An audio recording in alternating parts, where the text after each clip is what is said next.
Ok, pessoal, para a gente poder finalizar então essa nossa primeira videoaula, né, sobre a formação geoeconômica do Brasil, né, ocupação territorial do Brasil e regionalização, falta-se apenas para a gente falar sobre a ocupação da região norte. Mas antes, pessoal, só quero fazer uma recapitulação com vocês bem rapidinho, só para a gente entender aquilo que a gente viu e aquilo que falta a gente ver. Essa nossa aula, então, pessoal, ela é sobre a formação geoeconômica do Brasil, a ocupação do território brasileiro, sobre nossas fronteiras e sobre regionalização. Nós vamos finalizar agora a nossa primeira etapa, que é sobre a ocupação e a formação geoeconômica do Brasil. Então, vimos desde lá os primórdios da ocupação brasileira, ok? A colonização em 1530. Vimos as sequelas que ficaram, como, por exemplo, a formação, o sistema de cultivo plantations, ok? Vimos sobre o início, o desenvolvimento e o fim do ciclo do açúcar. Vimos o início, desenvolvimento e finalização do ciclo do ouro. Vimos sobre o ciclo do café, que inclusive tem a ver com a nossa história, né? A cidade do interior paulista tem sítio urbano ferroviário, né? Surgiram graças às estações ferroviárias, à expansão da linha férrea. E terminamos até então, nessa nossa pausa que nós fizemos, com relação à industrialização brasileira, a Era Vargas, que quebrou basicamente os paradigmas políticos do Brasil, né? Quebrou a política café com leite, a República Velha, e quebrou-se também essa dependência da agroexportação. Passamos a ser um país industrializado, porém uma industrialização concentrada, ok? Infelizmente houve uma política desastrosa nesse sentido. Concentramos a indústria no eixo Rio-São Paulo. Isso gerou surtos urbanos, né? Um inchaço urbano em São Paulo e Rio de Janeiro, haja visto os problemas urbanos que essas cidades passam hoje, e também gerou uma assimetria econômica regional. Regiões brasileiras, Rio-São Paulo, gerando a maior parte do PIB, enquanto que outras regiões brasileiras, apesar de gigantescas, gerando a menor parte do PIB. Tá?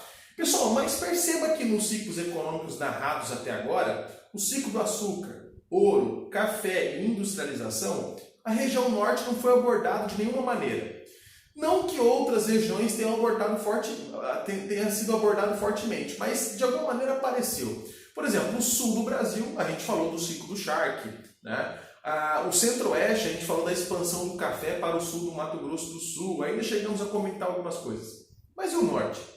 Perceba que o norte, a região norte brasileira, que é a maior região brasileira, ela ficou de fora. E é exatamente por ela praticamente não ter passado por grandes atividades econômicas. Por isso que eu montei um slide específico falando da ocupação da região norte. Vamos lá tentar analisar isso bem brevemente, bem rapidamente, para a gente poder fechar essa nossa primeira etapa. Aí eu vou começar a produzir as videoaulas sobre fronteiras do Brasil e regionalização do Brasil. Então vamos lá, pessoal. Podemos dizer que a primeira vez, o primeiro momento que a região norte foi ocupada do Brasil foi no século XVII. Na verdade, pessoal, se vocês pegarem as aulas de história lá do ensino fundamental, vocês vão lembrar, o Brasil passou por uma divisória, né? Ou melhor, a América do Sul passou por uma divisória, a América do Sul passou por uma divisão política, né? Chamada de Tratado de Tordesilhas. Está aqui, ó. Esse mapa, o foco dele não é o Tratado de Tordesilhas, é as capitanias hereditárias, que é o primeiro sistema de administração política e econômica do Brasil, como nós já vimos. Mas tem aqui a linha do Tratado de Tordesilhas, que foi feita no finalzinho aí do século XV, ok? Todas as terras para leste da América do Sul pertencentes a Portugal e as terras do oeste pertencentes à Espanha, ok?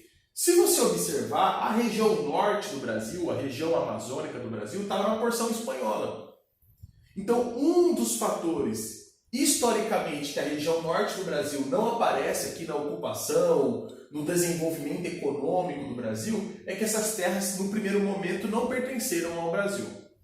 Podemos dizer que a primeira ocupação dessa região vai acontecer graças a uma estratégia disfarçada de Portugal. Portugal, na verdade, queria invadir terras para o oeste do Tratado de Tordesilhas. Portugal tinha interesse em terras e riquezas da porção espanhola do Tratado de Tordesilhas. Mas essa invasão poderia levantar um grave conflito. Para evitar um conflito e mesmo assim conseguir explorar essa região, Portugal desenvolve, pessoal, uma estratégia que ficou conhecida como missões jesuíticas. Portugal, junto com alguns outros membros da coroa portuguesa, ok? Vai basicamente estabelecer missões intituladas de jesuíticas. Padres portugueses jesuíticos, junto com outros membros selecionados pela coroa portuguesa. Qual que é o discurso e qual que é o objetivo real? O discurso de Portugal para a Espanha é de que eles mandariam para terras espanholas, para o oeste do Tratado de Tordesilhas, padres com a missão de catequizar e civilizar os índios. Esse foi o discurso de Portugal com essas missões jesuíticas, catequizar e civilizar os índios. A Espanha até achou interessante, porque se Portugal catequizar e civilizar índios amazônicos, fica mais fácil para a Espanha depois colonizar de fato, efetivamente, essa região amazônica. Os índios vão saber línguas latinas, os índios vão ter comportamentos civilizados, então ficará mais fácil para a Espanha poder ocupar essa região. Mas, na verdade, pessoal, essas missões jesuíticas eram, na verdade, falso discurso. Portugal utilizou esse filtro religioso, esse discurso religioso, para, na verdade, procurar pedras preciosas e drogas do sertão. Pedras preciosas, metais como, por exemplo, o ouro, ok? No caso da Amazônia, o ouro de aluvião ou ouro de aluvial, ok? E drogas do sertão são plantas amazônicas com capacidade farmacêutica e vai dar certo. A Espanha não vai ficar fiscalizando a ocupação portuguesa, acreditando-se que era uma ocupação com intuito religioso civilizatório. Então a Espanha estava vendo que ela levaria alguma vantagem nessa. Então essas pessoas enviadas pela coroa portuguesa e os padres jesuítas vão entrar na Amazônia, sobretudo através do rio Amazonas, e vão começar a criar vilarejos em torno do rio Amazonas, ok? Para iniciar a catequização dos índios, mas também para ir aglomerando, acumulando e estocando drogas do sertão e metais preciosos. É aí que vão surgir as primeiras cidades, tá, da região norte do Brasil. Missões jesuíticas. Discurso religioso, mas o objetivo real exploratório. Ok, pessoal? Inclusive, se você observar esse mapa aqui, ó, que são um mapa de cidades da região norte, principalmente da região do Amazonas, você percebe que todas as cidades elas se encontram na margem de rios. Aqui está o rio Amazonas e tem as cidades que estão exatamente em torno do rio Amazonas. Inclusive aqui, ó, Parintins, Manaus, Coari, Tefé, são exemplos de cidades que estão na margem do rio Amazonas. Eram cidades que, na verdade, têm como origem vilarejos jesuíticos. Okay? Essa era a missão. Na geografia, quando as cidades ocupam margem de estradas ou de linha férrea ou até mesmo de rios, nós chamamos de ocupação linear. Então, a primeira ocupação da região norte do Brasil foi no século XVII, através de missões jesuíticas, mas que tinha como objetivo real a busca por metais preciosos e drogas do sertão. Os vilarejos construídos pelas missões jesuíticas vão virar cidades acompanhando o rio Amazonas. Ok? Por isso que nós chamamos de ocupação linear. Fechado? No século XIX, um bom tempo depois, né? Século XVII, XVIII, XIX, 200 anos depois, a região norte passa a ser ocupada de novo. Só que aí agora ela passa a ser ocupada por um ciclo econômico de fato. Ocorre no século XIX o ciclo da borracha.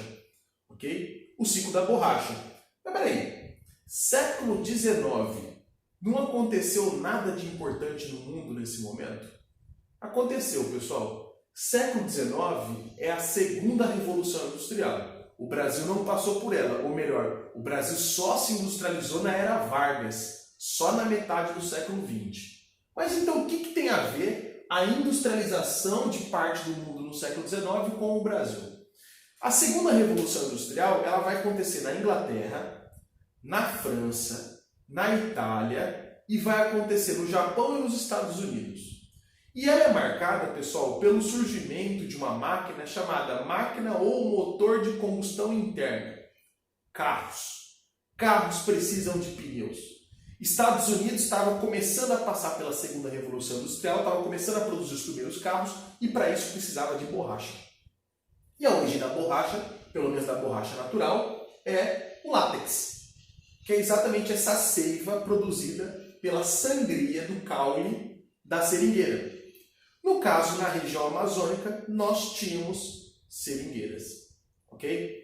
Nós tínhamos. Então, a Amazônia, as seringueiras amazônicas, começarão a ser utilizadas para a produção de borracha, ok? Para fábricas, para indústrias automobilísticas, principalmente americanas. Uma delas em maior escala, a Ford. A Ford vai, pessoal, ficar de olho na borracha amazônica, interessada a ponto de criar uma cidade.